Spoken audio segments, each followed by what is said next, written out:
It's Bigfoot Collectors Club with Bryce and Michael.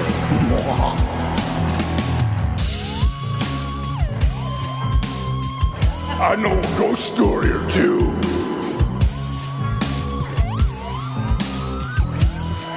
Let's do this. Hey, everybody. Welcome back to another very special episode of Bigfoot Collectors Club, the show where we talk to amazing guests about their personal paranormal histories and share stories of high strangeness. I'm your host, Michael McMillan. With me always is your other host, Bryce Johnson. and our super producer, Riley Bray. And guys, guess what? This is a big episode. Fucking milestone. This is Bigfoot Collectors Club 100. Yeah. And before we bring in our guest, I'm going to explain the numbering. Because we've definitely had more than 100 episodes. Oh, yeah, right. I was like, it just comes after 99, bro. It's pretty easy. That's how that works. Well, it's a little confusing. When we first started Bigfoot Collectors Club, I wanted to model the numbering of the series after the numbering of comic books because I'm a comic book collector. So we started with issue 0, which sometimes they do in comics. And then occasionally we would do like our summer annual, which is our 4th of July episode. So those aren't numbered. And early on, before our Patreon, we were doing bonus episodes. So this is like our regular numbered episode, number 100, even though it's not technically our 100th episode. It's close enough. It's close enough, baby. But we have an amazing guest today. He really needs no introduction. He's an actor, writer, comedian, director. He's been in a million things. He co-hosts the movie podcast, How Did This Get Made? And Unspooled. And we couldn't be more happy that he's celebrating our 100th episode of BCC Boys and Girls. Please give a warm Club Scout salute to Mr. Paul Scheer. Yeah. Very excited to be here. Thank you so much. gosh. Episode 100. Yeah. And I felt honored. Now I feel more confused because of all the caveats behind it. But I'm still going to take it in stride. Yeah. That Well- the 100 means something. Riley and I had a conversation a few months ago. He's like, what's up with the numbering? And I was like, trust me. It works. We're We're not known for our attention to detail. By the way, I like that. I mean, and I feel like whatever is a celebratory episode, you make it yourself because I have no idea what episode number I'm listening to most of the time. So this is a celebration for most of your. Yeah, come It on. is. Absolutely. Now, how many podcasts have you made between your Oh my two? gosh. I can't honestly tell you. I can't. I just don't know. Like I thought the other day, I think with How Did This Get Made, we have about 200 and Holy change shit. at 50 or 60. And then we have mini episodes. So we have about 200 of those. So that's about like 500 How Did This Get Wow. Made? And then we're coming close to 100 episodes of Unspooled. Wow. And then And- you're done? Unspooled will be interesting. We'll see how we're going to continue it. I don't think it's done. Okay, cool. I don't think, I mean, Because they're it doing should be the done. top 100 AFI. Oh, right. movies, Yeah, basically, I realized early on, I was like, I looked at an AFI list. And I was like, wow, I've seen about like maybe 40 or 50 of them, or some of them I've seen, but I don't remember. Like I saw Taxi Driver, but I haven't really rewatched it since high school when I thought Right. that was cool to watch. So rewatching all these movies and then watching these movies for the first time and being, oh, I've never like really sat back and watched a Charlie Chaplin movie, and they're great. It's awesome. So it's been really kind of fun to explore that and also to like balance out the terribleness of How Did This Get Made, where we're watching like the worst, craziest movies, but so many great ones and so many ones that deal with paranormal. I mean, that's a very big thing in the bad movie genre. Like there are aliens. I mean, most notably Mac and Me, the E.T. ripoff, which just if you looked online in the last week, there's a Japanese version of it where the kid in the wheelchair, because Mac's friend, like Elliot from E.T., is in a wheelchair, but not Elliot's not in a wheelchair, but he has a friend, same kind of idea, but he's in a wheelchair, and he gets shot by police officers. In the Japanese version, he is shot by police officers. So the Japanese version concludes the rule that Spielberg set up in E.T., which if you see a gun, it has to go off and shoot a kid. But oddly, in the Japanese version, the cops are shooting walkie-talkies. So the walkie-talkie shoot bullets. No, yeah. So paranormal comes up a lot, and we were talking about Unspooled, where paranormal doesn't come up that much. The only paranormal, horror film or something that deals with that kind of an idea is Sixth Sense, and 2001, which I would love to talk about later. But that I think is like one of my favorite. I'm surprised that like Rosemary's Baby's not on there, Not on there. and The Shining's not on there either. No. Surprising. That's right? fascinating. Yeah. So yeah, it's a bizarre list that kind of ignores horror, and I think that sometimes paranormal and horror get lumped together as like this other genre that we can't really fully respect. Got it. You know, I mean, those are the things that I grew up, loving. I mean, that's my I love that stuff. What was your favorite movie as a kid? I was thinking about that. It's weird because, as a kid, you want to live the life of the kids in the movie. So I think E.T. was a big one for me. But I love this movie called The Explorers. Do you remember The Explorers? Yeah. With the tilt, the old carnival game. Like a Gravitron. Like they're in. Yeah. It was like they made their own spaceship and went to space. And Flight of the Navigator was amazing. Classic. Yeah, yes. Classic. These, aliens and kid movies were very, very big. We watched Flight of the Navigator for our Patreon. We do a movie club where we watch. Does it hold up? It holds up pretty all well. Except for Pee Wee Herman's voice. Oh, yeah. I'll go here. That stuff is super dated. Right. But there's like an element of that film that is really well, like the whole setup is great. Yeah. And the missing time stuff, like when he wakes up in the ditch and it's like 20 years later or 10 years later, that stuff is really creepy. The spaceship still holds up too. Yeah, Bryce's son was watching it with us and he got freaked out. I was like, oh, this is kind of spooky. Like, when you go to your house as a kid and there's like an old lady living there that you don't recognize, like that I remember being really kind of freaked me out when I was little. Well, I watched E.T. with my kids and it was interesting to watch them kind of transition from animated films into live action. And that was really the one that held their attention. They were like, I'm in. Yeah. And it was so crazy to see that film because it gets so dark, like E.T. dies. Yeah, I cried in that film. Oh gosh. Not only does he die, but he is like literally in an emergency room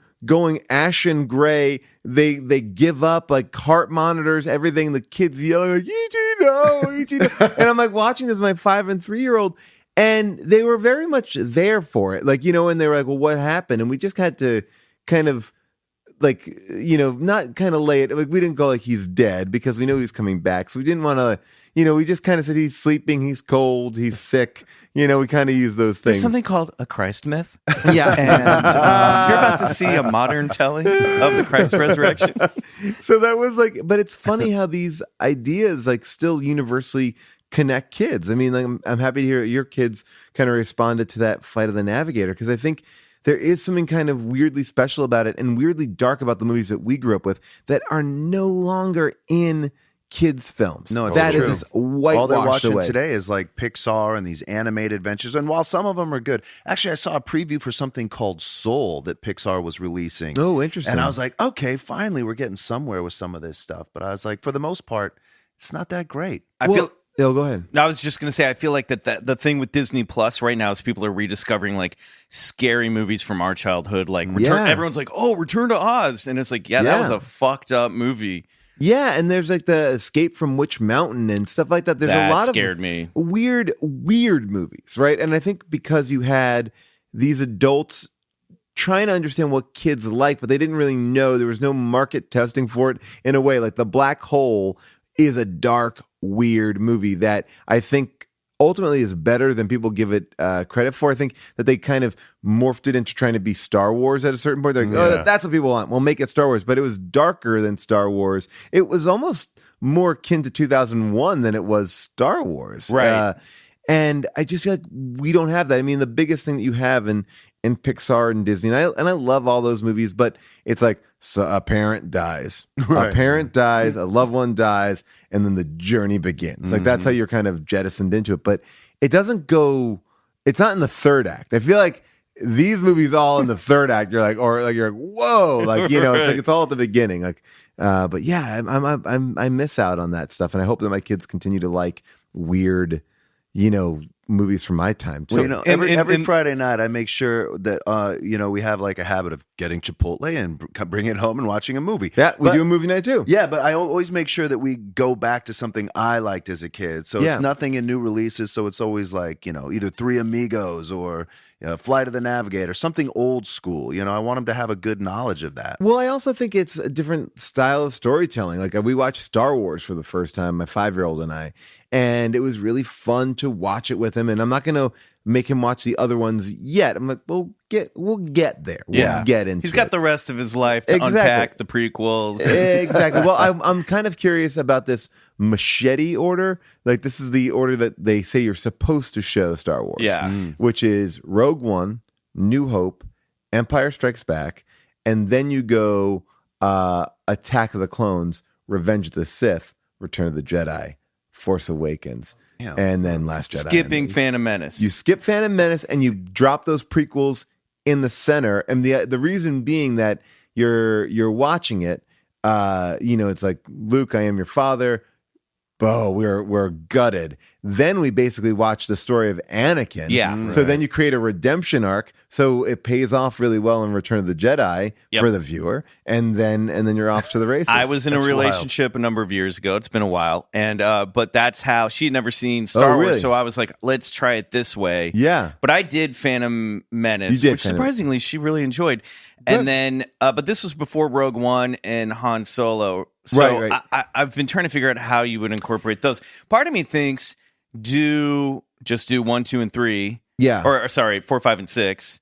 Then go do the prequels, and then Solo, and then Rogue One, and then you complete a circle. Yeah, I feel like there's something about that. Then do the new sequels. I don't know. We'll see how it goes. I mean, I get to really program a kid's mind because part of me feels like maybe I would go and do of power. Yeah, maybe I do Force Awakens and then drop Solo in, because then you see like, we see the end of Han Solo, but then you get to see how he kind of lives on. I don't know. I don't know. These are the difficult decisions parents have to I make. know. This is it. This is where it all comes down. I was just thinking about the modern version of E.T. when you were talking about the third act. Everything happens in the third act. Now it would be E.T. dies at the beginning of the movie, doesn't come back to life, and then you're just watching a sad kid cope with the loss of his alien friend for the rest of the film. Even after he's dealing with his dad going off to Mexico with that woman. Right? Like, why? Why would he leave Dee Wallace? She's a solid lady, raising those kids all by herself. 3 kids, just goes off to Mexico. What a jerk.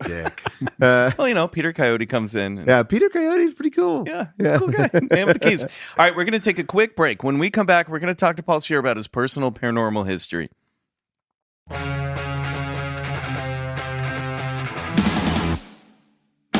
All right, we're back. And Paul, we ask all of our guests. Yes. What is your personal paranormal history? Well, first, let me start off by saying that I love the paranormal. And talking about movies that we grew up with, I think my favorite movie, and I'm realizing this now after we've been talking, was Ghostbusters. Made a huge, huge impact on me. The idea of ghosts, wanting to understand ghosts more, trying to set up ghost traps, all this sort of stuff. So we'll circle back to that. Yeah.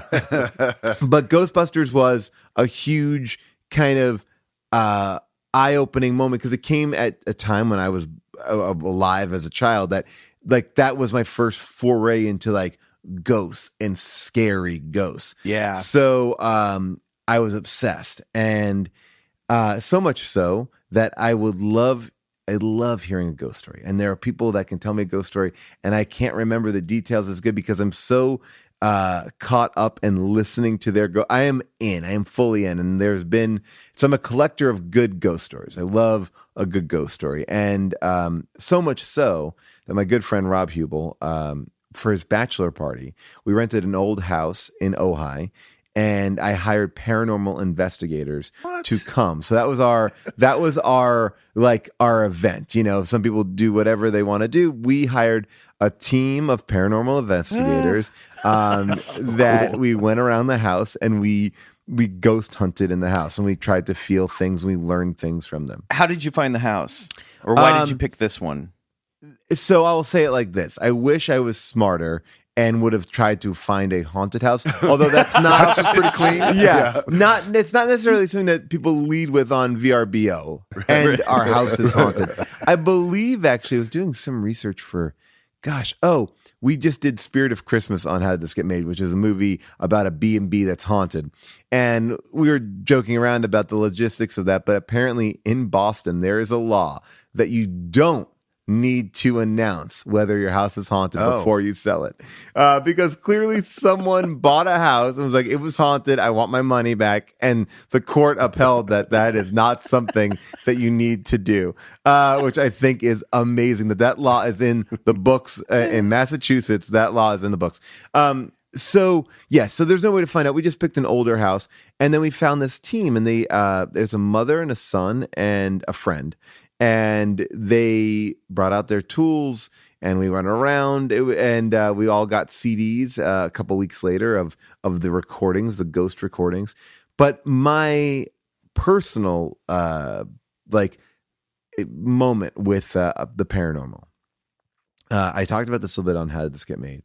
I remember I listened to the show, and I was very excited when I heard this. Also, sort of jealous that we didn't get the scoop right away, but apparently you've been getting questions about I've been getting questions about the story nonstop. I wish it was more detailed. I will put people to this podcast so I can tell it the whole way, but it's not incredibly detailed. I think that's the reason why I enjoy it so much.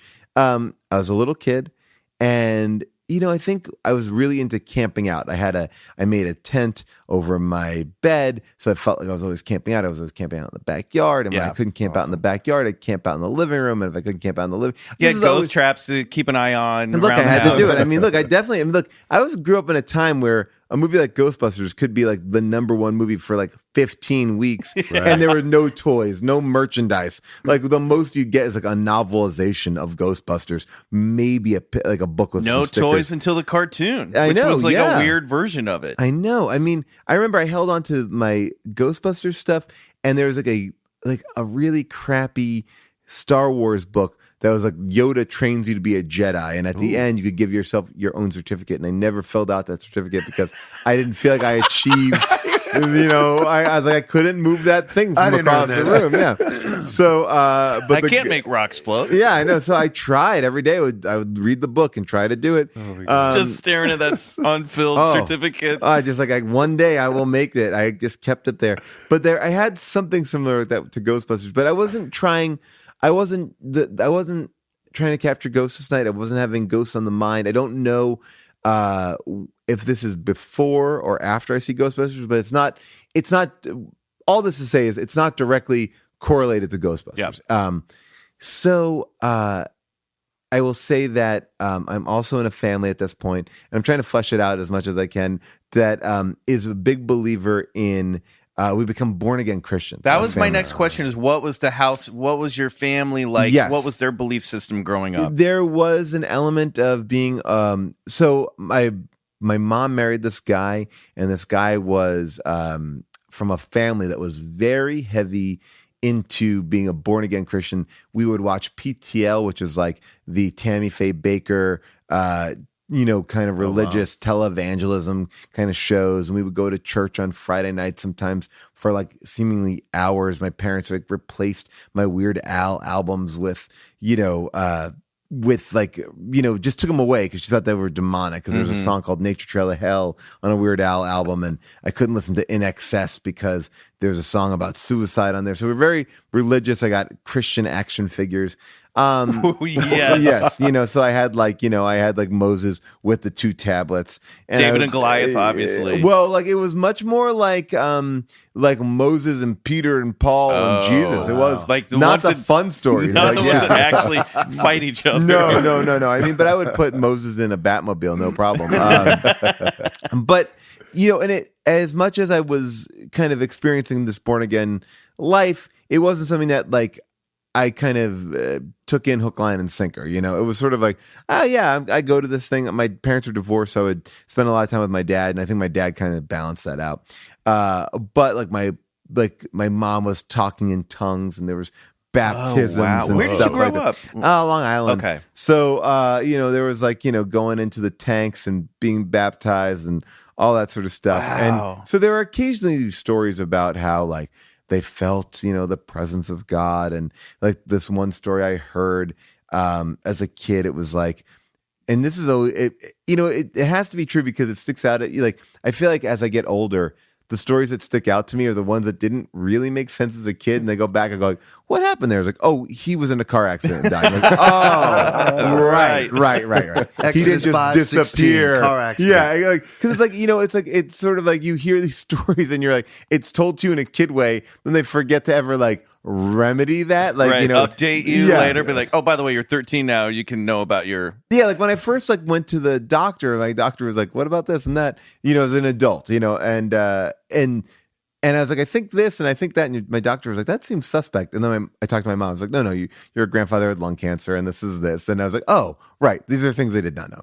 So anyway, the story I remember hearing that stuck out to me that makes no sense really, but was that my aunt, my step aunt, was really inconsolable because she was dealing with some sort of a tremendous grief, and then the couch rose as if the Lord sat on the other side, and which now is a crazy Fat Lord, Fat Lord, kind of like almost Farrelly Brothers style. It's like shallow out.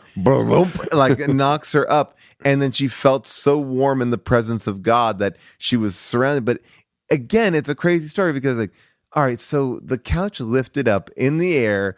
You're at one end. It's visually, it makes no sense. It's like, and it's like, and what safety do you get from that? That doesn't seem like anything. But so I always remembered that. I remembered, this idea of that poem Footprints, and as a child, I thought that was maybe based on something true, not just a metaphor for something like this. Is the problem with evangelicalism and born again Christianity. Yes, you can kind of get wrapped up in this. So. Anyway, that's kind of what my house is like at this point. My mom, not overly like this, and my stepfather, not overly like this. We're kind of like, born again adjacent. We're doing the things, but it's not like our house doesn't have pictures of. You would walk into our house and you would maybe not be able to suss that out. There's still room for Elvis. Yes, exactly. Plenty of Elvis posters up on the wall, velvet Elvises. Yeah. So that's kind of the house that I'm growing up in. My dad different. Doesn't really play into how different, but just I would say baseline normal. And then so one night I'm camping out in the hallway, and I had done this many times. I camped out in the back. I camped out around all over my house. I felt this something that made me wake up. And when I woke up, so think of me as my head, I'm on my back, feet forward. From my feet, this body above me, looking over me, a white, blue woman. She's not blue skin, but in like a blue kind of an outfit or glowing blue, was above me, very peaceful, looking down on me, not scary, not anything. Not standing, but floating. Floating. I always think of it as like horizontally? If she could stand on my toes. If I was laying on my back and she could stand on my toes. Gotcha. That's kind of the what I'm saying. She's above, but she's not like parallel. Yeah.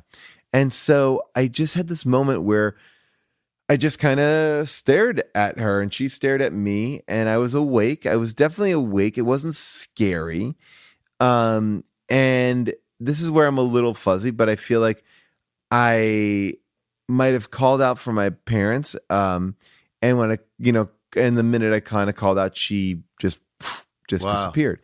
And so now, years later, it's always been something that stuck with me. Again, like as a kid, like it's an image that I've had many a nightmare. I've had scary moments. I've had all these moments in my life that are whatever, bizarre, but none of this like sticks out to me as a crazy thing. I can see it to this day. And part of that paranormal thing that I did with Rob for his thing, for his bachelor party, we were talking to these people, and they were saying, and you may, through the 100 episodes plus of the show, you may have seen it differently, but that they said that, it's not that you go to a haunted house and you're experiencing the ghosts that live in the house. They believe that there are spirits that are attached to you. They are protecting you. Yeah. Exactly. So no matter what house I'm in, that person will be there with me. It's not like you go to the house and you find that thing. Now, there's many different stories and people believe different things. Go, oh, well, I go to this house and there's a trapped girl and blah, blah, blah. But there is something about it that those two things lined up to me because it felt like very much a protecting energy or element. I don't have anybody in my life that I could draw that person to, but that is the image. So it's, again, like I said, stuck out to me. And one time I was talking to this guy on set who would just talk to me about how he was kind of steeped in the paranormal, all of his kind of experiences in the paranormal. And he said, this is an actor? Or? This is a grip. Okay. And he says, he goes, I am, I'm actually an empath. Oh, well, what does that mean? He's like, I can kind of see what people are feeling. And I was like, oh, that's interesting. And I said, I've had this interesting experience. Now, when I had this experience, I'm like 6, 7, 5, I'm in that below 8 range. Right. And he goes, I know what you saw, and describes this woman to me perfectly. And I go, whoa. And he goes, you carry that woman with you. And it was a very interesting moment. I've not seen that woman again. I've never experienced that. I've not experienced anything that could be remotely paranormal. But when he said that, described her, because I've never really talked about it. And I certainly didn't talk about it to this guy. Like it was, and he described the entire scenario to me. So that was a strange validation. What was your reaction when that happened? It was kind of jaw dropping. Yeah. And I think immediately, like I've run this live. I love running these two parallel things, which is like, I think I'm very critical or hyper aware of, what's a scam, what's taking me for, like who's trying to trick me. But then I'll watch a magic show and I'm like, that person is a warlock. I don't understand it. Like, and I understand it's magic. I have no desire to figure it out. Like I watch Darren Brown. I'm like, this guy is amazing. I watch, like the card magicians. I'm all in on. Like I want to be entertained. I want to be that. But so I am ultimately critical. But there are moments where I lack that thing because I want to believe. But that moment, I was like, I can't poke holes in this. Like, there's nothing to poke holes in because he's not saying it. He doesn't want anything from me. We're having a normal conversation with somebody that I've hung out with on set now for, a couple weeks, and we have a nice rapport. So it wasn't like anything bizarre. And he was just able to like look at me, see it, and pinpoint it. And it was a crazy thing. So either I believe he's an empath and sees exactly what I saw, which is an amazing, I'm all in on that. There has to be something there, or he is seeing this presence around me. So I don't know. That's strange. Could he see it in the present moment? Could he see her? Was he like, she's standing over your shoulder? The way that he described it was, you carry this person with you, and I like, it wasn't like, and she's behind you right now. It wasn't like that, Yeah, right. But it was sort of like the idea, like she is still there because he sees her. It's so wild because it's more of a clairvoyance than like yeah. That's language of an empath. Is I feel you carry it with you now, but then to be able to describe it visually is more of a psychical or sort of a clairvoyance type. It's strange. And that was really kind of it just kind of blew me away. And so that is my one link to the supernatural. It's not a feeling. It's really just this one moment. And then to have it validated literally like 3 years ago. Yeah. That is so wild. Yeah. So that would blow my mind. It really does. Like it is a bizarre thing. And immediately when I said it on How Did This Get Made, a lot of people wanted to come at me and tell me, hey, you had sleep paralysis, you had this, you had this, and be it all as it may, I don't need to debunk it. I'm not living my life by it. No one asked me to do anything. But that's where I kind of am like, I'm here to be like, that was my experience. Here's my other experience that ties to that. I'm very happy with. What is your gut tell you? Because we've heard a lot of stories. We've had people come on here and say very similar things happen to them. We've all had weird shit happen to us that we can't explain. And the thing that rings very true to me about the story, I mean, all of it, I believe you 100%, obviously, is that I like when you said my mind was the furthest thing from Right. this, because that happens in Bryce, Riley, maybe you agree or disagree, but to me, that's when these sort of things tend to happen, right? When it's the last thing you're thinking about, and oftentimes we hear stories where ghost hunters are going out or people are trying to have a paranormal experience. It almost ignores them. It's like, you want it too bad. You know what I mean? Yeah. Well, I think that, do you think that there's something about being at a peace? It's sort of like, here's what I'm obsessed about. I've had a couple of really interesting experiences, and I would say that in New Orleans, the most haunted experiences that I've had. Whoa! Because they were happening to all of my friends. And there's something. There's two things at play here. I'll tell you one story about there, which is a great one. But like, I feel like there's an idea that when you're a kid, you see these things more prevalently because you're just open to it. Like we are, exactly like I said, right. as an adult, like you start closing yourself off. You're like, well, I don't believe that that was this, that was that was a thing. And as kids, you are just more in touch with just seeing things. So the story that I'll tell you that is not mine, but it's a still good one. And I heard it the next morning, which is a great one, which was, my friends were staying in the square, like that central square in New Orleans. I forget what it's called, but they were renting one of the oldest buildings in New Orleans, and there were on a penthouse floor, so 4 floors up or whatever. And they had a little kid. And the little kid is about 5, 6, and he runs into the room. He's like, "Hi, Dada." Runs to the next room, sees his mom. "Hi, Mama." Runs to the next room. "Hi, Timothy." Runs to the, "Hi, Dada." "Hi, Mama." "Hi, Timothy." And they're like, "What?" And they start talking to him. And they go, "What's going on?" I was like, "Oh, there's Timothy." And they're, "What do you mean?" He's like, "He's right there." And the kid's describing him. And then you think like that, like it was, and he described the way that he looked. He's like, "Oh, he's wearing this and that and this." And then the creepiest thing was they're out the next day. This is after they've had this experience. Now, again, it could be a kid having an imaginary friend. All this is fine. But this is creepy as shit. They're having lunch. And he looks over and he goes, "What's that?" And they're like, "What's going on?" no. And he looks in the sewer grate and he's like, "There's people in the sewer. They're talking to me." And like, and so he was talking and looking into the sewer grate to these people that were in the sewer grate. Now, if you know anything about New Orleans, like a lot of these coffins and bodies were, full cemeteries were like, coffins came to the ground and because of the floodings, and then the past, and there's so much weird shit in that town. But the fact that like he came home, never had any more of these moments, never had any of these people, nothing. Wow. And also one of the things that he said when they were talking about Timothy was, he had Velcro shoes. And he said, "I want to get Timothy Velcro shoes because he's having a hard time tying his shoes." Oh, wow. And he's like, the laces, like he can't get the laces in. And I was like, that is so specific. I know, it's so specific, and it's such a bizarre thing.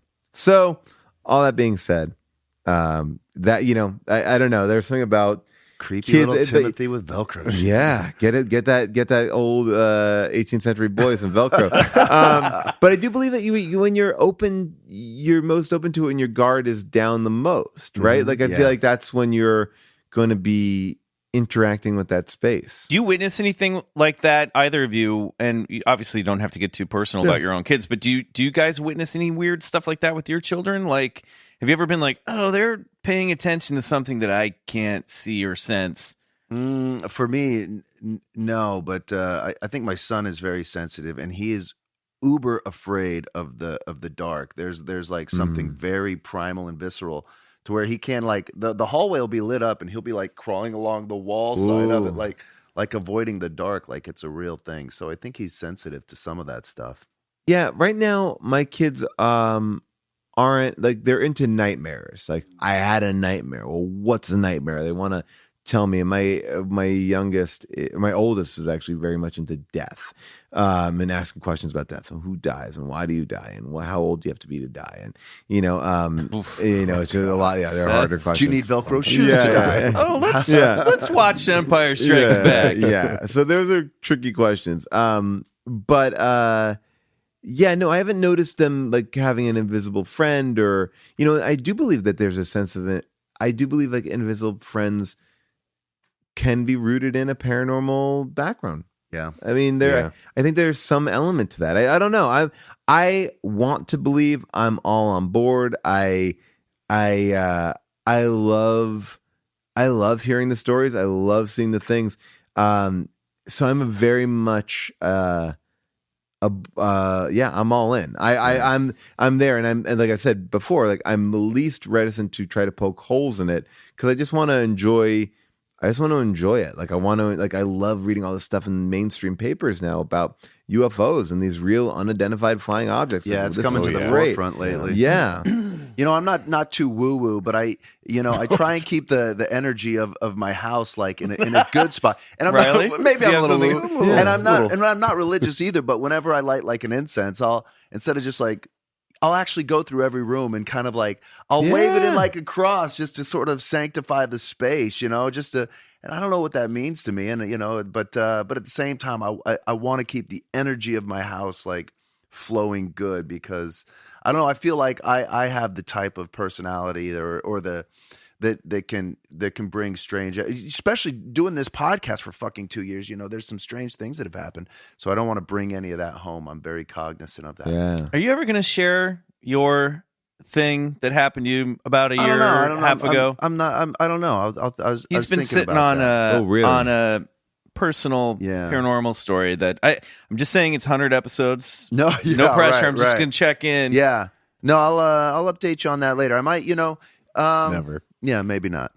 Has anything We continued? see, like that's what I love about that is like it is a personal thing, and I feel like there are these unexplained things, and some of them get like locked away, and some of them Yeah. you forget about, and they don't make sense. And I almost feel like when you share them, you open it up. Like are you devaluing that thing? Is it sort of like Yeah. Is it are you breaking in like a rule that you're supposed to be having with the spirit world? I've never seen a therapist in my life. I had to get a therapist after this so I could Whoa. like sort of unpack it a little bit, Can I just ask without asking about the moment?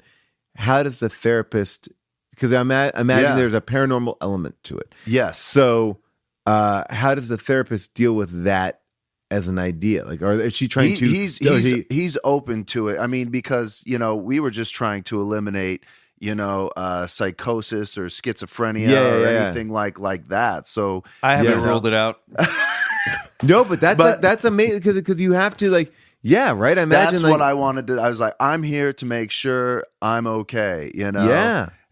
But what's been interesting is he's been like, yeah, you are. I Right. you don't hold any of those symptoms or those. Yeah. So it's like it sort of validates what I've experienced and. And what do you think about people who like? Because people who see a bunch of so I had my brother-in-law worked on a ghost hunting show, right? That was his whole thing, his MO. And he was, like they would just go to different places, do the different things, and Can you tell us which one?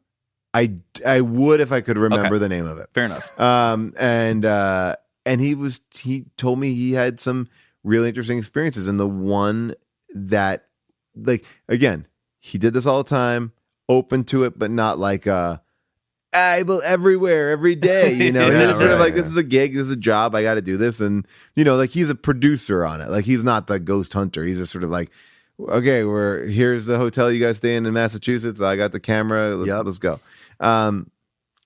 He had done this thing where he went into this room and was prepping it to be taped, like to do their segment the next day.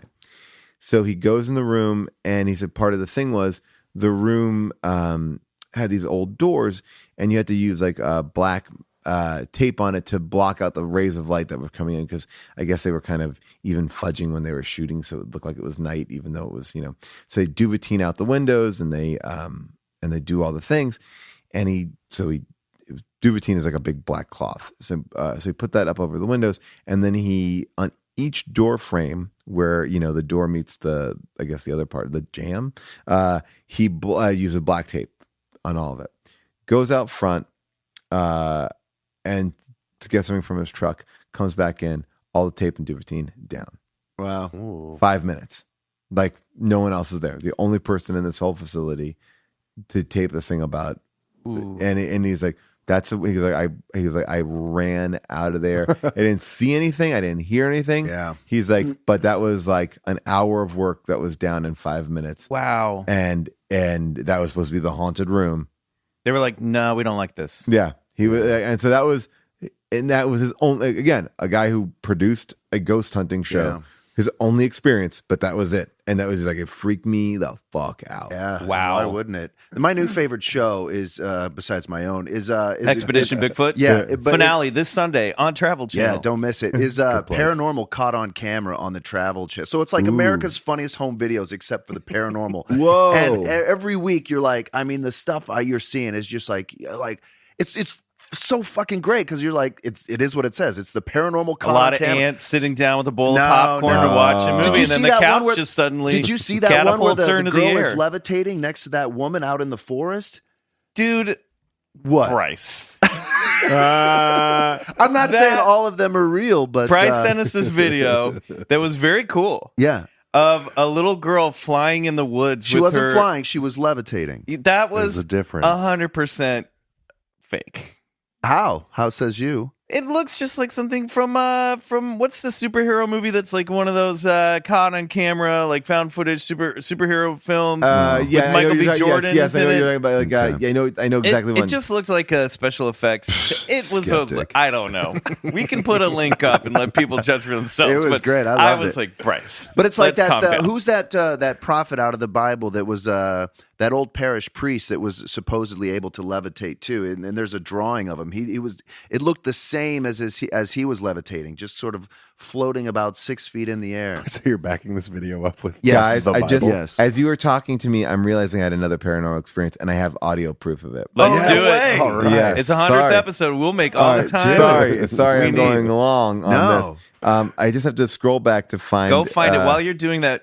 Riley, did you see this video that Bryce sent? I didn't know. I missed it. It's- Well, anyway, I there's a wish I lot did. of great unexplainable things on Paranormal Caught on Camera. I'm I definitely did see pumping a that show. commercial for that last night when I was watching your show in my hotel room. Yeah, there's And I some was like, oh, crazy this looks shit. good. Yeah, it's great. I love Yeah. it. I absolutely That's love it. very fun. I did not believe that. So just a little background on the video. This guy's out with his dog. Well, because how can you explain? Because the dog, he's throwing this ball to his dog, and then his dog's playing with the ball, and then all of a sudden the dog kind of looks up, like startled, and the dog sort of like looks over to the left, and then it starts to go over there. And as this guy sort of follows the dog with the camera, he sees this like older woman and this like young girl, maybe she's 6 or 7. They're and she's like just in winter clothes, puffy jackets. and she's just like floating off the ground right above the woman, and it's very witchy, as if the woman was like. Yeah, And I then, love it. And then he pulls the camera on her, and they see him, and then she comes down, and then they run off. Yeah, that's the part. It just seemed too convenient.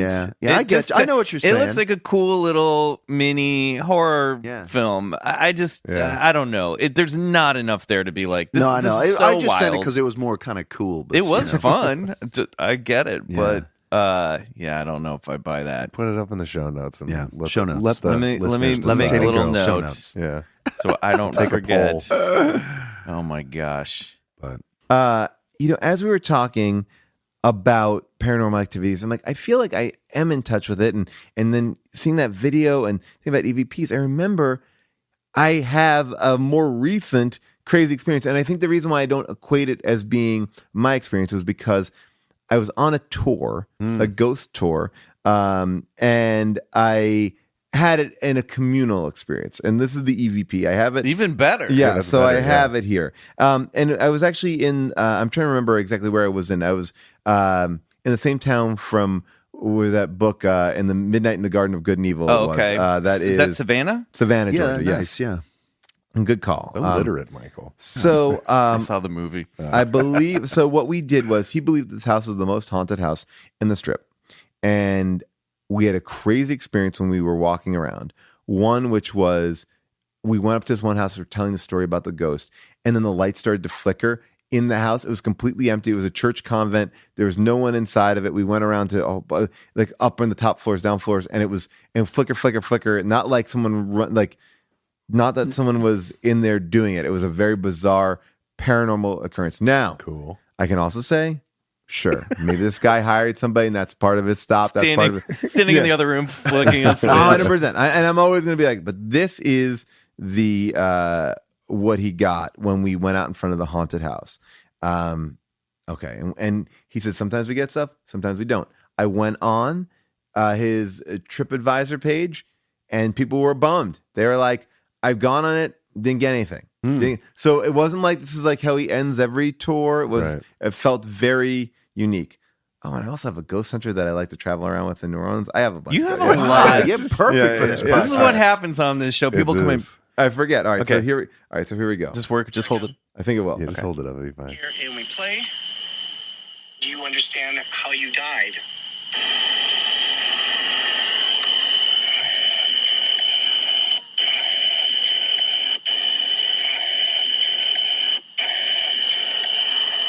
Wow. I'm not dead. I heard that.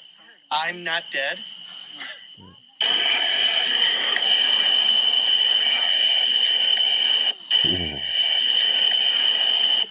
Wow, that's creepy. So that's That that's gave making me the hair fucking stand up on my goosebumps. arms. Yeah. Yeah, dude. That's a creepy. man. And to be there in that thing when he went back and he got really excited about it. And That sounds like a purgatory hell, like a spirit not saying, dead. I'm not dead. I'm not dead. Oh, man. I'm not dead. Whoa. When did you discover Start that? arguing. Yes, you No, are bro, dead. dude, you're dead. No, You're you're dead. Super dead. So basically, he would we went around a few different spots and we're trying to get, so he would quickly, he'd have this device and he would do it and then he would sit there for a couple minutes and then try to parse out EVPs. And every time it was nothing. And then we got that one. That's trip, man. Love it. Yeah, Oh that my was- gosh.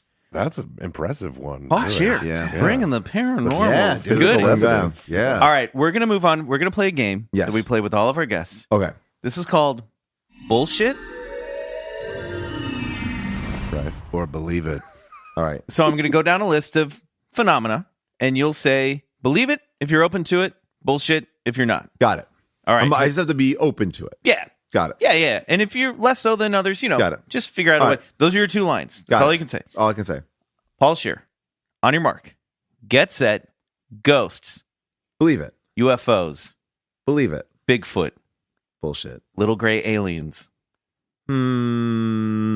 Believe it. out-of-body experiences, Believe it. demonic possession, Bullshit. the Bermuda Triangle, Bullshit. alien abductions, Believe it. Loch Ness Monster, Bullshit. time travel, Believe it. Mothman, Bullshit. reincarnation, Believe it. ESP, Believe it. haunted houses, Believe it. the Illuminati, Bullshit. there's a face on Mars, Bullshit. skunk ape, Bullshit. heaven, Believe it. hell,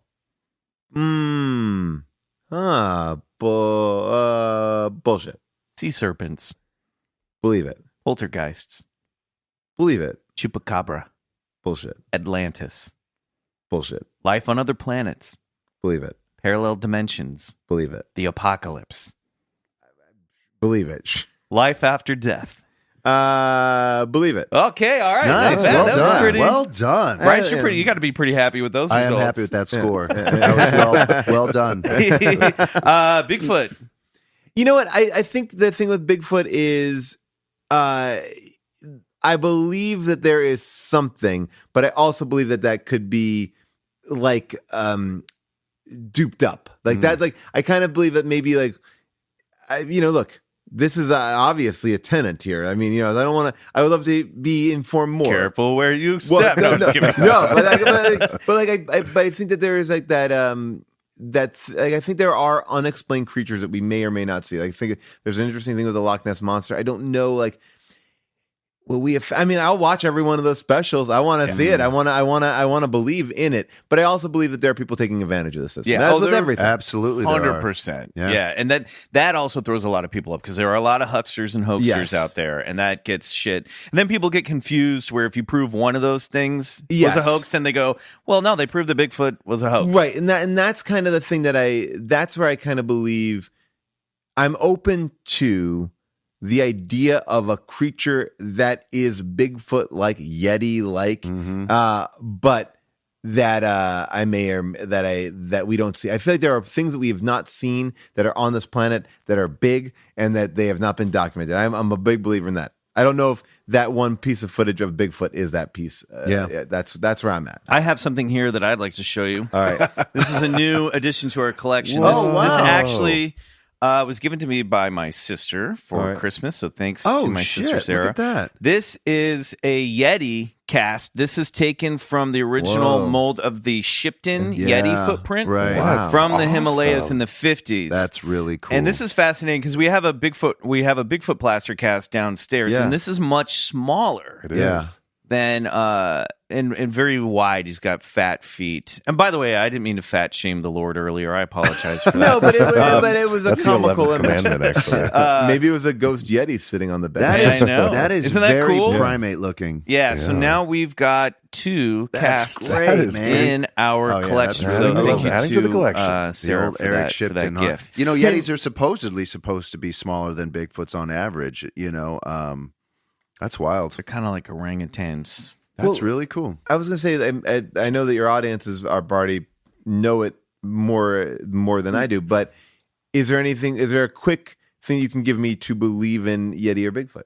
Yeah. Bryce? Well, you know, just to give you an example, so that one video that you're probably talking about is Yes. the 1967 Patterson Gimlin Yes. film. And a lot of people, like what Michael said, there was one guy who went on a show called like Truth or Hoax, I forget, and he took a polygraph test, and he said, I was the guy in the suit. Right. That guy's name is Bob Hieronymus. What a lot of people don't know is that there's two other people who claim to be the same guy in the suit. Also, to disrepute his polygraph test can be, he was on television, so I mean his heart rate and pulse were up.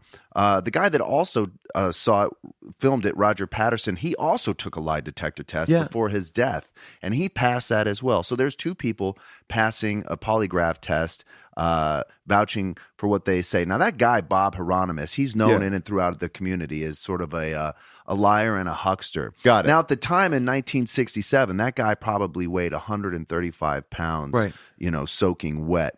So to say that he was that guy, you know, because a lot of people see that video where he's like older, he's in his 60s, and he does the walk, you know, and they're like, oh, that's pretty close. It has to be him. So it's easy to misidentify and get caught up that, that's probably a guy in a suit, you know. But what's Bigfoot? What do you think? What is Bigfoot? Yeah, what do you think? I think Paul. Well, I'm just saying, like obviously, what do you think? Yeah, what do you think you know, man, I don't know. Is it cryptozoological? In other words, is it an undiscovered species of primate? Is it a relict hominid, part of our ancestral tree that's still roaming around, managing to avoid all human contact except on various occasions? Or is it more? Does it serve in the world of the paranormal? Like even the Loch Ness we've been talking about. Was that a summoned creature, a summoned thing? Is it? this is Aleister Aleister Crowley was doing some black magic. doing some black magic rituals right around the right Loch around the Ness. time it started to and appear. then after that, then the sightings started to appear. Now the natives believed that Bigfoot could take one step into the spirit world and one step into the physical world.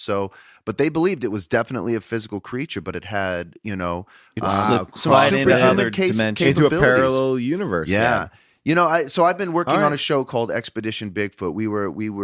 We sequestered ourselves in Central Oregon for 3 weeks using an algorithm that told us this is the most likely place and the most likely time you are to run across Bigfoot. And we find some physical evidence, but we're also confronted with some things that don't make sense. For instance, one of the best things we got was this thermal image of this creature walking across, and it's huge. We did a side-by-side comparison of one of our guys, and I mean it's almost double the size. This is a thermal image, and it's just red hot, and you could see sort of arms swinging, and then it just sort of turns away, and it just sort of dissipates. It disappears completely. Ooh. Now I was out in that field. There's nothing there, right? I mean, there's a tree line, but where this thing disappeared, there's no rock to hide behind, no tree to hide behind. I like this idea that he can go in between parallel universes. Absolutely, or perhaps has some sort of capability to cloak itself. Maybe that's rooted in science, or maybe.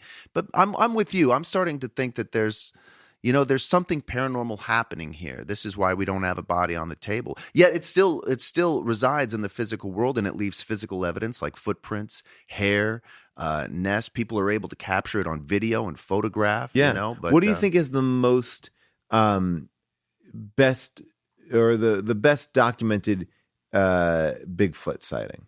Well, I think it's that 67 Okay. Patterson Gimlin footage. Yeah. I mean, you could see the musculature just like rippling out of the out of the calves and the thighs and the buttocks muscles. Yeah. They've interviewed guys that made suits for the Planet of the Apes, Hollywood, which was later. which was later on, and they said, we couldn't make that suit today. So they're convinced that that's a real creature. Wow. And I was reading a book about it recently. That's so funny because I've written off that film just because of all the talk around it. That's where I was they at too when this started, and he brought me around. That's only one piece of that evidence. Within that context of that video, the two guys that shot it, they went back and they plaster cast the footprints. So not only did they capture it on video, but they were able to take a plaster casting of the trackway. Yeah, and then it rained. Yeah, and the creek washed it all out. So they were they were just there at the right time. Got some tracks. They fortunately just got it. Yeah, they went back and it was raining, and it was Bob Gimlin who was like, "We need to go.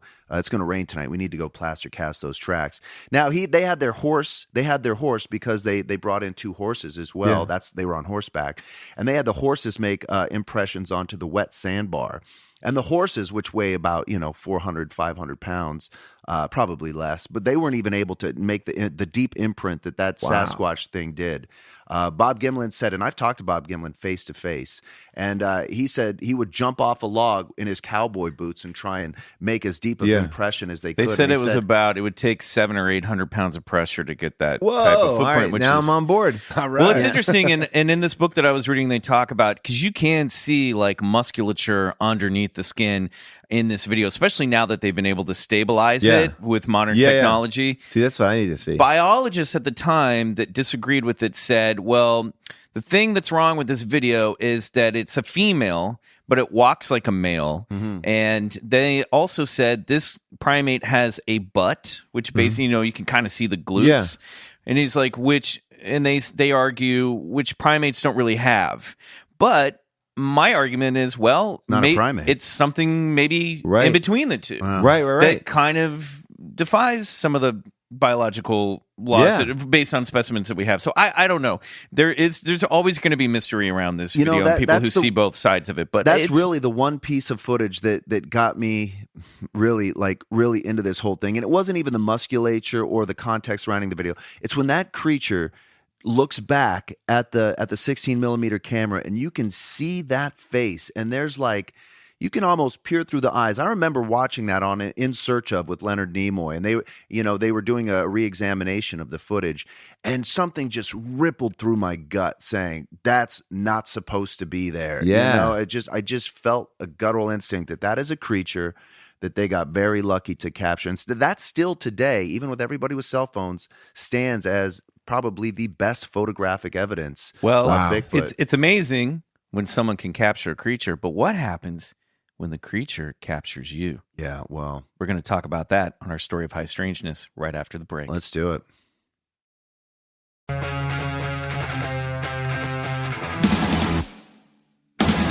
And we're back, and it's time for our 100th story of High Strangeness, more or less. Now, this is a story that I've wanted to do ever since we started the show. It's a biggie. We've been saving it for a special occasion. We hope we do it justice. And again, this is a big story. There's a lot written about it, and there's no way that we can shove it all into one episode. No, we're going to compress as much as we can. And kind of give you the nutshell. And then maybe we'll go over to the Patreon at some point and do a little bit of a deeper dive. But this is a story that really is a classic UFO tale. And Paul, I'm happy that you're here for this. Here we go. Oh, and by the way, Bryce and I, for the first time ever, are going to split this up. Yeah, we split the workload up story, on this one. So here we go. Sit back, relax. Over the course of the night of September 19th and the early morning of September 20th, 1961, a New England couple would share a mysterious experience that would not only haunt them for years, but would go down in ufology as the first modern alien abduction experience. Perhaps the most notable so-called alien encounter of all time. This is the abduction of Betty and Barney Hill. Are you familiar with this couple's name? Oh, this is great.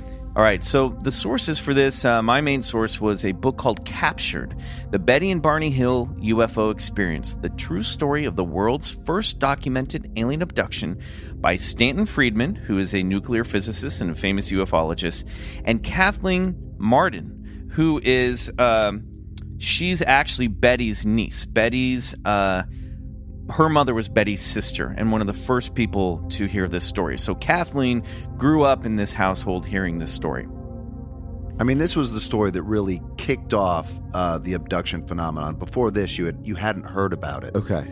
So, on September 19th, Betty, a social worker, and her husband, Barney, a postal worker, and their dachshund, Delcy, were driving a 1957 Chevy Valier through the backcountry highways of New Hampshire on their way home from a weekend getaway to Montreal and Niagara Falls.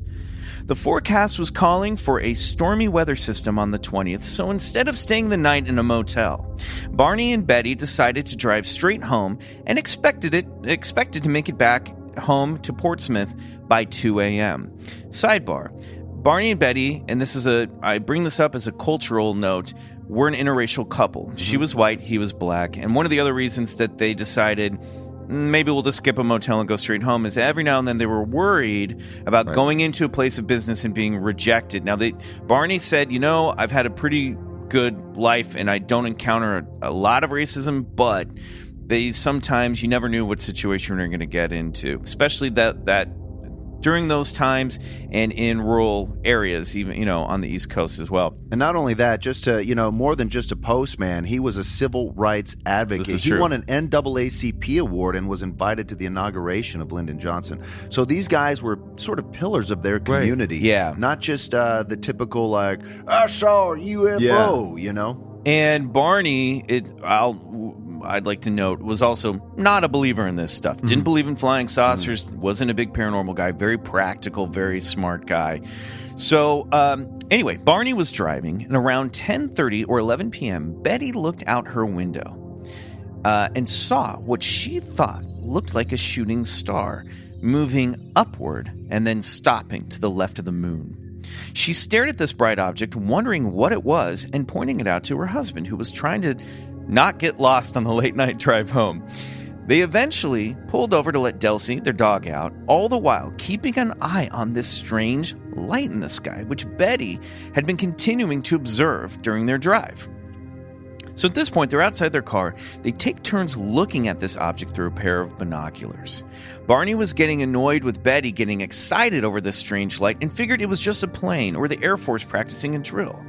But as he peered at this object through the binoculars, he could see it moving erratically through the air. They said it did sort of stepping stone movements. Barney would describe it as sort of when you had a ball on a paddle, how it would shoot back and forth across the sky. And he started to go, I don't think this is an airplane.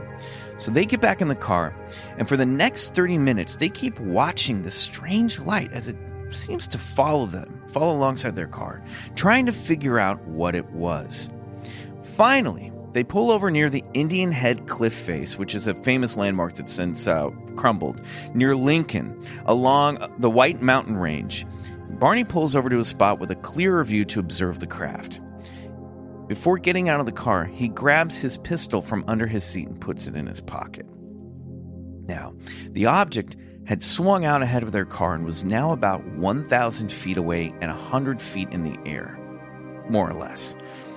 Barney, as he looked through the binoculars, could see that the object was maybe 80 feet long.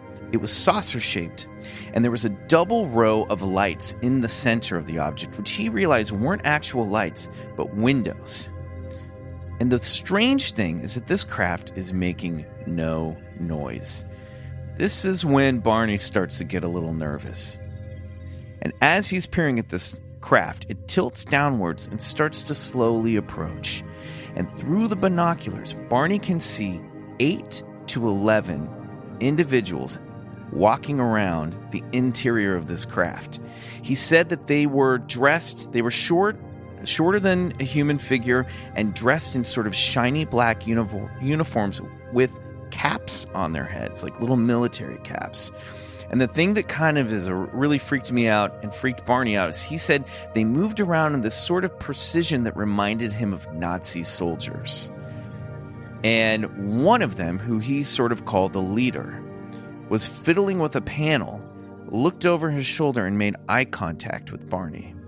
And almost through a telepathic message, Barney started to receive a message of, "Stay there. Keep looking at us. Stay there." And he could see this entity smile at him.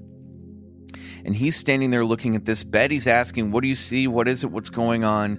And the craft starts to approach. Barney snaps out of what is a trance and he runs back to the car. Oh, and I should note that as the craft was approaching, he could see two little wings appear out of the sides of the craft that were tipped with red lights on them. He described them as like bat wings. Yeah, shark fins almost. And he was like, this is nothing. I have never seen anything like this in my life. He runs back to the car and screams to Betty, "We got to go. They are going to capture us." So they get back in the car. Barney starts speeding down Route 3. And as Betty's looking for where the ship is in the sky, she rolls down the window and looks up. And she can tell that the entire night sky has been blacked out. This craft is flying quietly, tracing them right above their car. So they start to hear weird buzzing and beeping sounds. The car begins to vibrate. And as they drive another 14, 15 miles down the road, they start to lose consciousness. At one point, Barney makes an erratic sudden left turn off Route 3 over a railroad track bridge and then pulls off and stops into the middle of the road near the woods, where they see a glowing orange orb blocking the road. Betty would later describe it as looking like a bright orange moon sitting in the middle of the road. The last thing she remembers is Barney going, "Oh no, it's happening again." And then they fade out. When they come to, it's about, I believe, 30 or so miles down the road. They're driving and they're coming to, and the object is gone. They're back on their way home, and they kind of can't remember the past, what feels like a few minutes. When they get home to their house, they discover that it's 5 a.m., arriving almost 2 to 3 hours later than they predicted. Now, they had made so many stops along the way that they were probably delaying themselves by 30 or 45 minutes, but they should have been home by 3 a.m. at the latest. It's now dawn. They get out of the car, dazed, confused. Barney feels filthy. He says that he wanted to take a shower and he just wanted to clean up and bathe. And you say he felt unclean. Yeah, he felt unclean. His shoes had weird scraping marks on the tips of the toes, as if he had been dragged against his will through the brush. Betty's dress was torn. Both of their watches had stopped, and they were fiddling with them, trying to reset them, and they weren't working anymore. And they realized they'd missed almost 2 hours and couldn't explain it. So over the next couple of days, they tried to figure out what was going on. They had agreed to not talk about this, but then Betty called her sister, Janet, and sat her down on the phone and described what they'd seen, this craft. They remembered the craft. They remember seeing this stuff, this thing. And her sister had a sheriff in the house when she called. She told her to get in touch with the local Air Force base. And somebody came out, interviewed Betty and Barney about it, and the Air Force decided, I don't know, I think you guys saw Jupiter. Yeah, because you saw a bright object in the sky. The brightest thing in the sky that night was Jupiter. Barney's starting to forget it and almost willingly let it go and didn't want to talk about it. But Betty, it really stuck in Betty's craw. And then one of the other things they found shortly after their trip, that the trunk of their car had all of these almost silver dollar sized, not holes, but impressions, sort of circles, on the back of the truck that when they placed a compass on, the compass needle would spin around erratically. Couldn't explain, some weird magnetic effect on the back of their car. So that might have been it. But Betty couldn't let this go, and over the course, so this happens in 1961, and then over the course of the next few years, she gets a hold of NICAP, which is sort of it's the National Institute for, what does the NICAP stand for, Bryce? The National Institute of Anomalous Phenomena. Yeah, so basically it's where you would go to report UFO sightings at the time. She started speaking at UFO conferences and clubs about this close encounter that they had with this craft. And in the meantime, she starts having nightmares about what happened during the missing time. And Barney seems to be acting as if he's having some PTSD in his own life and doesn't want to talk about what was going on. Eventually, a connection through NICAP got them in touch with a hypnotherapist and therapist, a psychiatrist named Dr. Benjamin Simon. Well, and before we get there, actually two members of NICAP, guys by the name of C.D. Jackson and Robert Holman, they recommend one of their NICAP scientific advisors. His name is Walter Webb, and he was a fellow at the Hayden Planetarium in Boston, so a real academic, And he meets with the Hills on October 21st, and he's pretty skeptical about the whole thing. And he thought he was going to wrap this up over a quick lunch break. However, it was not the case. He was frankly blown away by their bizarre tale. And he goes on to be quoted, so amazed, so impressed by both the Hills and their account that we skipped lunch and went right through the afternoon and early evening. I cross-examined them together, separately, together, re-questioned them again and again. I tried to make them slip up somewhere, and I couldn't. Theirs was an ironclad story. They seemed to me to be sincere, honest couple driving home from vacation late at night on a lonely road when suddenly something completely unknown and undefinable descended on them, something entirely foreign or alien to their existence. So, I mean, he was kind of blown away by these guys. And he was not expecting, to be talking to Betty and Barney Hill, these like really upstanding citizens. Yeah, so eventually, and I believe it was Webb or somebody else got them in touch with this doctor, and Barney finally agreed, look, if we see a therapist, I'll talk about this stuff. But, he was very unwilling to really unpack it all. Now, I will say, and before we get into what their hypnosis sessions revealed, this wasn't like they walked into one session and the guy like hypnotized them and suddenly they're talking about an alien abduction. He was working with them for months, talking about other stuff, other things, kind of working through the stress and everything before they really got into a series of sessions. Well, let's just to explain Betty a little bit about who what they saw. Benjamin Simon is. This guy is a Boston psychiatrist, neurologist, a true expert in hypnosis. He was the chief of neuropsychiatry and executive officer at Mason General Hospital's Army's Chief Psychiatric Center during World War II.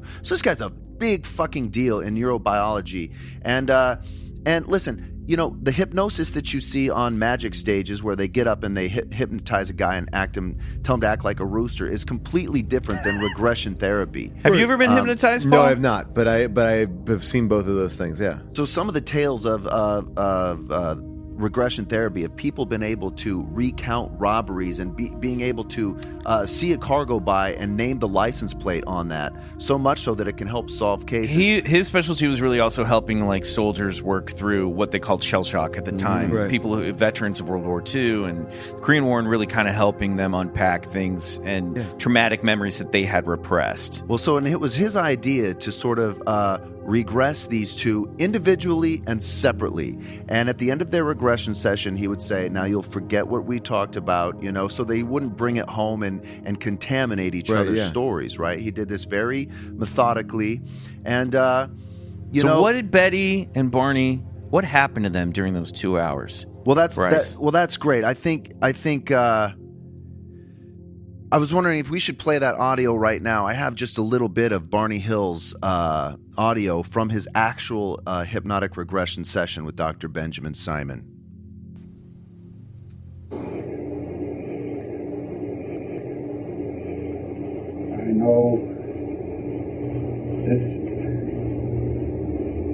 this creature, this leader is telling me something. He's telling you something. How? How's he getting it to you? I can see it in his face. What did he tell you? Stay there and keep looking. Just keep looking and stay there. And just keep looking. Just keep looking. Could you hear him tell you? Oh, I gotta pull these binoculars away from my eyes. Because if I don't, I'll just keep staying there. Could you hear him tell you this? Oh, no, he didn't say it. You felt he said it. I know. Just stay there, he's saying to me. It's all right. I'll dig in my head. Just pull the binoculars away. God, give me strength. All right. Pull them down. Run! Pull these binoculars down and run. God! It says my God, give me strength. I gotta get away. Oh! Bray! All right. We gotta get away, Bray. All right. Calm down. I'm driving. I gotta get away. How could you be sure he was telling you this?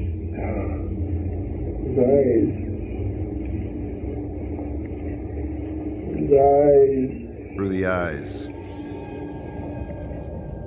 Yeah, got to get away, Betty. We've got to get away. Wow. So that's just how intense these sessions were, and there were 6 months of them.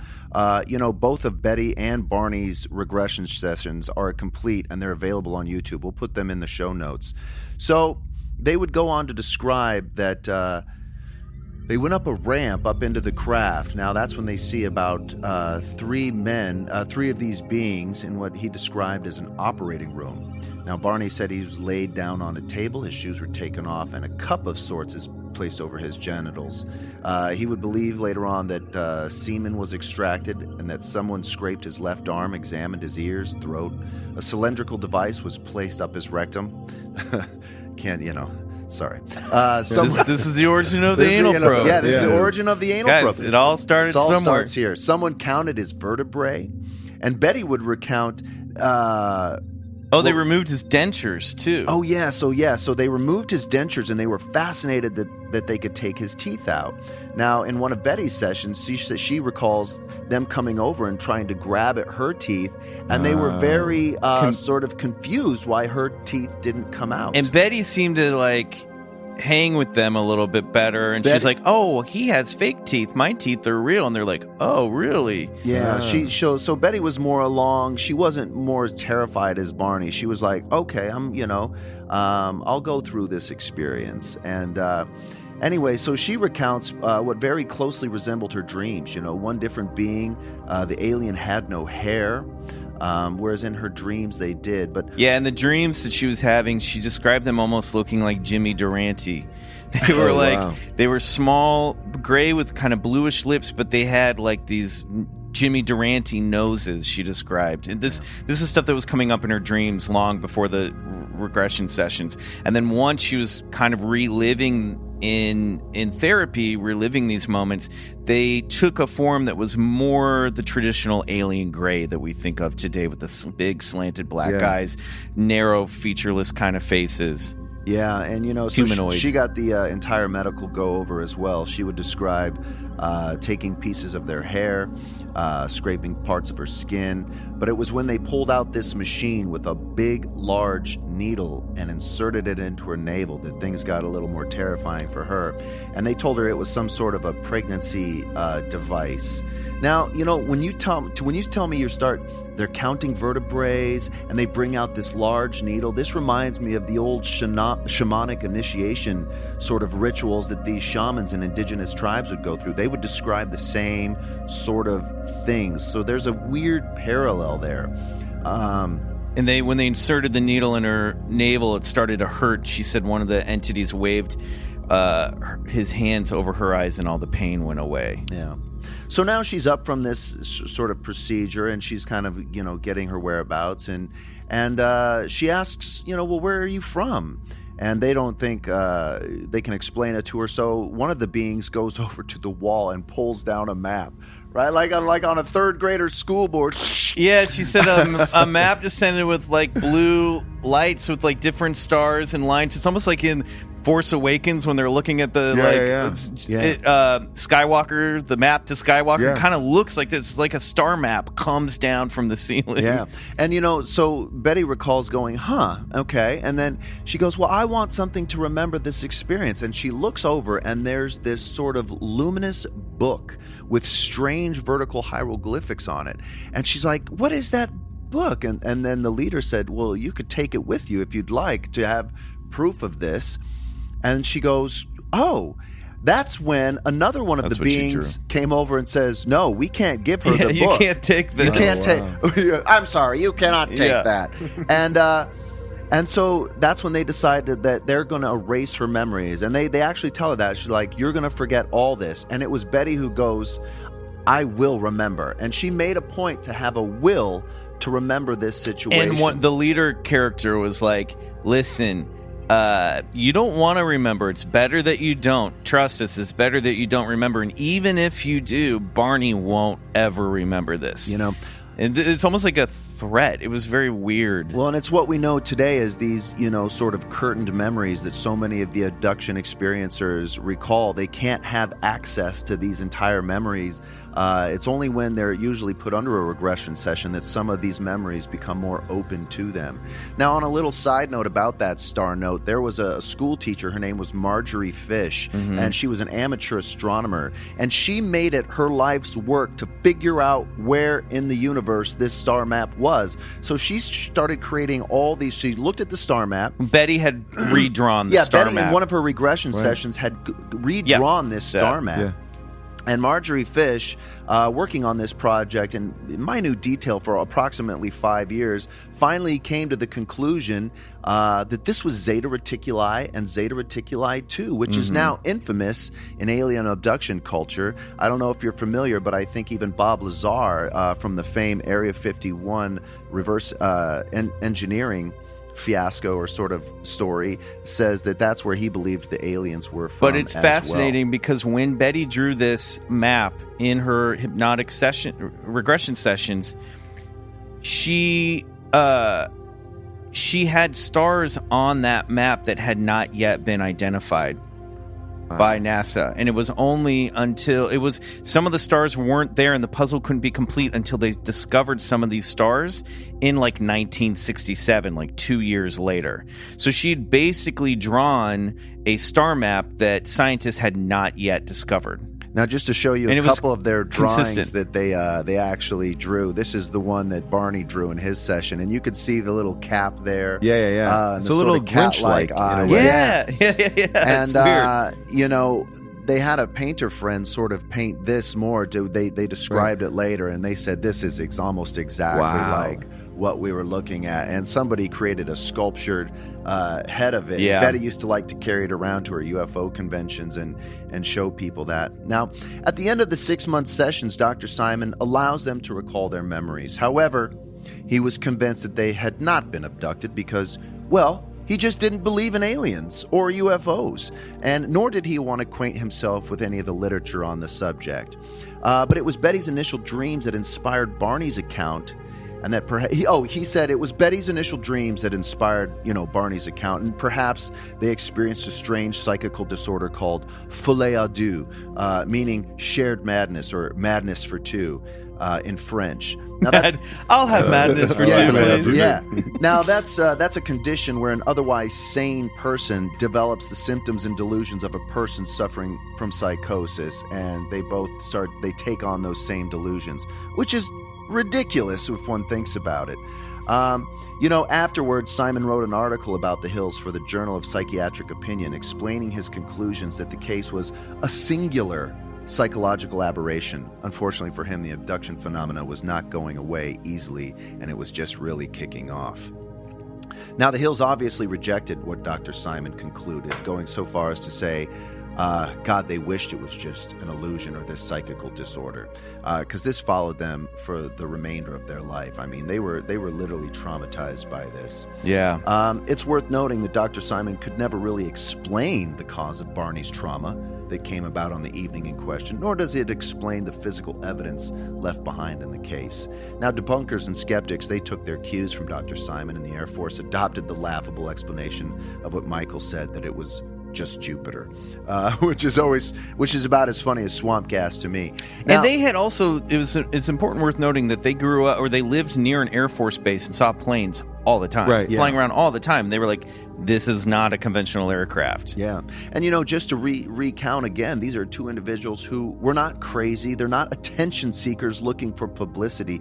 These were two individuals who experienced something profound. In fact, they didn't even want the story to get out until it was leaked to a Boston newspaper that ran a 5-day, every day they wrote another story about this whole thing, and they were like, well, they got a lot of facts wrong here too, and it was very sensationalized, and they kind of played up the interracial aspect, and they were like, all right, I guess now we have to kind of talk about it. Yeah, and they were really coerced and forced. There was a book written called The Interrupted Journey, and then a TV movie was made of it with James Earl Jones playing wow. Barney. Yeah, That's right. Wow. So it's sad.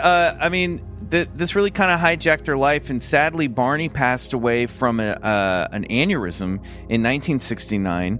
And some people think that the stress, including Kathleen Martin in this book, she thinks that stress really built up and may have. He had to take 6 months off of the Postal Service. He was completely traumatized, post-traumatic stress syndrome, so much so that it created a downward spiral for his health. Betty did actually make it into the 21st century, and She died in 2004. She did. And, in 2011, the state of New Hampshire erected a historical marker to actually commemorate Betty and Barney's Hill UFO experience. So that is the story. I want to just end it with this little paragraph from the book. This is Kathleen writing about her Aunt Betty. She said, Betty lived her life by a lesson conveyed to her by a grade school teacher.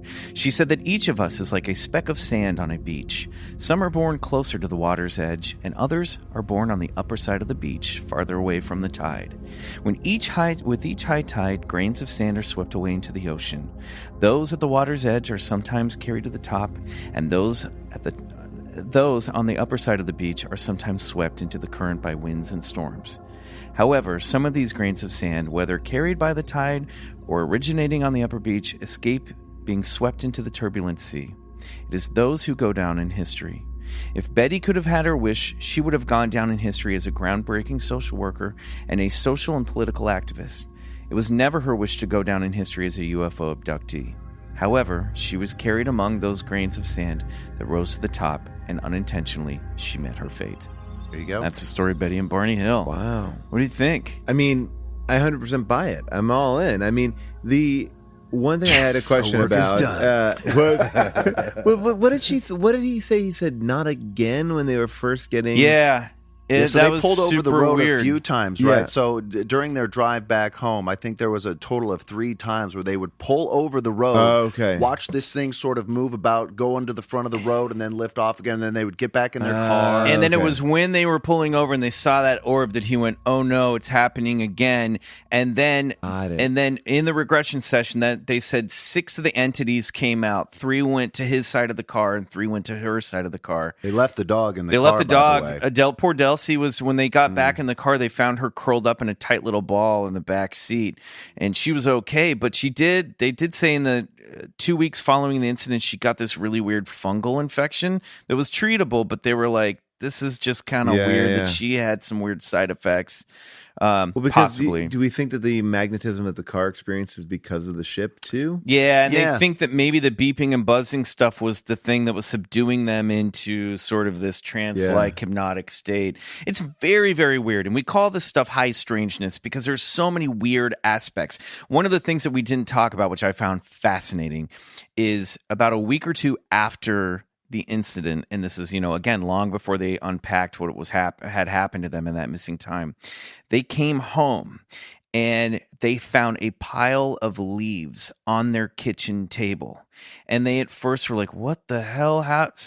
First of all, somebody broke into her house and they dumped leaves on her kitchen table. And as they were cleaning up the leaves, Betty found the pair of earrings that she had been wearing that night in the pile of leaves that she had forgotten and hadn't realized that were even missing.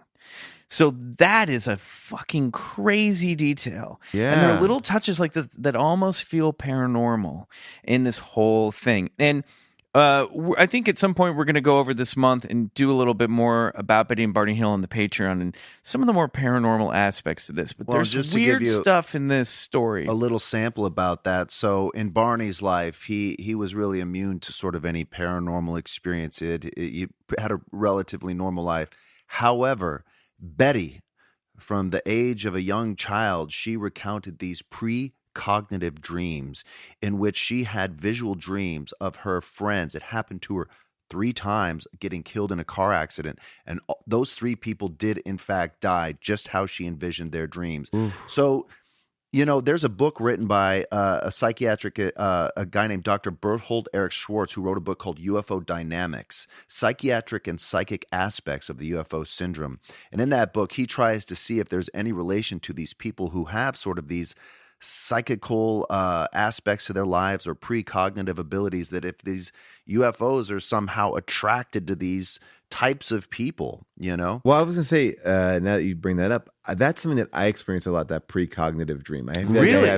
I have these moments that are, and people always are very quick to say, well, no, what you probably are doing, or certain details and you're just kind of filling it in for the future. But I will see, not deaths, but I can see it's stronger than deja vu because I remember the dream when I have it, and then I will experience it in the moment. Can you think of a specific thing? It's always very benign, like to a certain extent. Like there's nothing groundbreaking about it. Like being in a place with my family or with a friend, having that conversation. That is like, it's more intense than, again, it's not like deja vu, like, that sounds familiar. It's like, no, I've well, it's almost like in that Wow. dream state, it houses a sort of different rules of time, making time not linear, but you're able to access information that is going to affect you, or so that you pick up on these sort of you become a receivership of these messages. Hers were so visceral. As a matter of fact, her best friend Linda, she had this dream. She called Linda, told her about it. She told her parents about it, and she's like, "Do not get in your car. Do not drive anywhere." She was so freaked out. It was her friend's 16th birthday. And her parents were like, "Hey, can you help us get Linda out of the house? We want to surprise her." And she's like, "No, I can't." And then, so they sent her for a quart of milk. And that's when she gets hit by a truck, exactly as she saw it. That was one of 3 times that Betty experienced that. And she would go on to experience paranormal activity in her house with her children, so much so that they named the ghost. They named it Harry. So this is a lady who is no stranger to the paranormal, and it all sort of culminated in this abduction phenomena. Now, before this abduction phenomena took place, there was really what was known as the contactee experience, where as opposed to being taken away in a ship, entities would land their UFO and communicate through mind speak or regular English, and they would just communicate with their, and this became known as the contactee experience. So the abduction phenomena seemed to take this to a new level, and that's when the contactee experience sort of ended, and this new level was sort of ushered in as now being taken aboard a craft and being examined, and very strange. And weird shit. Well, that's great. Well, I just want to say one more quick thing. Yeah. To learn more about the abduction phenomena, please check the Bigfoot Collectors Club episode number 16 with special guest Maria Thayer, where we talk about the legendary Harvard psychologist John E. Mack, who made it his life work to explore the abduction phenomenon. Being quoted, "The abduction phenomenon forces us, if we permit ourselves to take it seriously, to re-examine our perception of human identity, to look at who we are from a cosmic perspective." Great. Awesome. I Any love final it. thoughts, Paul? No, I mean, I think that it's undeniable that the regressions are just amazing. Wow. Yeah, that audio's intense. Yeah, that's only just 2 minutes. There's about 60 minutes going of Betty's and Barney's. We'll put that in the show notes. All right. Well, we got to wrap up this mega episode of Thank you Bigfoot for having Collectors me. Club. Thanks for having. Do you mind? Can you stick around for like 5 more minutes? And, Sure. And we're gonna do something on the Patreon. Yeah. We'll throw it up over there Absolutely. as a little bonus for today's episode for our listeners. That'd be great. I want to thank Paul Scheer for being here. Where can people find you? They can find me anywhere on social media, Paul Scheer. That's pretty much it. Great. Just, you got Check out How Did This Get Made and Unspooled, of course. Riley Bray, anything? Nah. All right, cool. Bryce, the big finale for Expedition Bigfoot is this Sunday night. When will this come out? This comes out this Wednesday? Yeah, Wednesday. A couple Great. days. Our final episode, number 8, comes out this Sunday night, 10/9 Central Travel Channel. Be there. Great. Oh, watch that. I'm you can find me McMills on everything. Again, want to thank Paul Scheer. Want to thank all of our listeners. Please rate, review us, and spread word about the show. We really appreciate it. Check out our merch over at Campfire Media's TeePublic page. And until next time, I remain Michael McMillan for Bryce Johnson and Riley Bray. Good night. And go get regressed.